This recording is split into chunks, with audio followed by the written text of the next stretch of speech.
2018 নারী Asia cup final, মালয়েশিয়ায় ভারতকে হারিয়ে বাংলার মেয়েদের শিরোপা জয় সেদিন উল্লাসে ভাসিয়েছিল তামিম মাশরাফিদেরও।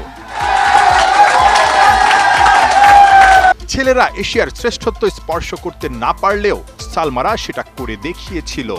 নারী ক্রিকেটে সূচনা হয় নতুন এক দিগন্ত।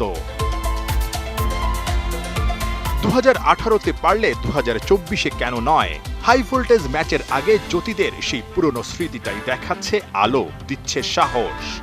ডেফিনেটলি আমাদের সবার ইচ্ছা ফাইনাল খেলার, কারণ আমরা জানি যে গতবার যখন আমরা এশিয়া কাপ খেলেছি উইন করেছিলাম 2018 সালে, তখন কিন্তু আমাদের উইমেন্স ক্রিকেটের অনেক বড় একটা রেভলিউশন হয়েছে। সো আমাদের টার্গেট তো এটাই থাকবে যেন আমরা উইমেন্স ক্রিকেটের জন্য আরেকটা ধাপ এগিয়ে যাই।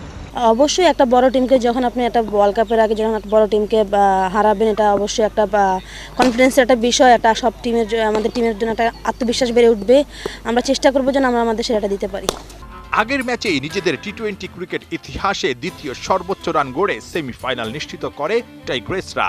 মালয়েশিয়ার বিপক্ষে ম্যাচে জ্বলে ওঠে ব্যাটিং বোলিং দুই ডিপার্টমেন্টেই। যদিও ভারতের বিপক্ষে নিঃসন্দেহে অপেক্ষা করছে কঠিন পরীক্ষা।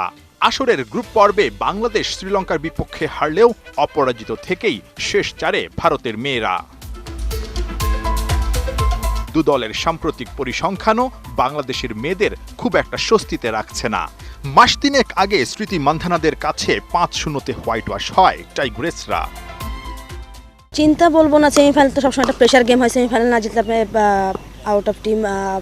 আমাদের চেষ্টা থাকবে যে আমরা আমাদের সেরাটা দিব। আমাদের ব্যাটিং, বোলিং এবং ফিল্ডিং এই তিনটা ডিপার্টমেন্টে যদি আমরা ভালো করতে পারি, দিন শেষে রেজাল্ট আমাদের পরে আসবে। ডাম্বল উইকেট আমরা অলমোস্ট 3টা ম্যাচ খেলে ফেলেছি। আমার কাছে মনে হয় যে এটা ব্যাটে বলে খুব ভালো আসে, ব্যাটারদের জন্য খুব ভালো একটা অপরচুনিটি যে আগামীকাল ভালো একটা স্কোর করা। দেশের মাটিতে দাঁড়াতে না পারলেও জ্যোতিদের সামনে আবারও সেই ইন্ডিয়া। ভেন্যু লঙ্কার ডাম্বুলা। জিততে হলে উজাড় করে দিতে হবে নিজেদের সেরাটা। টি-20-তে অসম্ভব কিছুই না। গৌরবময় অনিশ্চয়তার খেলায় ভারতকে চমকে দিয়ে আরও একবার এশিয়া কাপ ফাইনাল খেলার অপেক্ষায় জ্যোতি জাহানারারা।